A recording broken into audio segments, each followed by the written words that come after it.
इस घर में मैं सबसे ज्यादा अपने करीब आपको महसूस करती हूँ।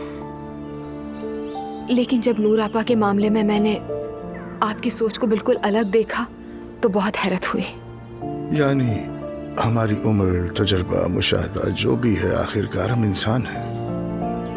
गलतियां आखिर इंसानों से ही तो होती हैं, मगर अब तलाफी का वक्त है। इंशाल्लाह। दुआ, तुमने नूर के मुश्किल वक्त में उसकी मदद की और तुम नूर के साथ हर हालात में खड़ी रही। नूर को जो कुर्बत हमसे ना मिली वो तुमसे मिली। उसके लिए तुम्हारा जितना शुक्रिया अदा करूं कम है। शुक्रिया किस बात का बाबा? कैसी बातें कर रहे हैं आप? तो फिर इसे अब्दुल्ला बाबा का शुक्रिया और यादगार समझकर कबूल करो।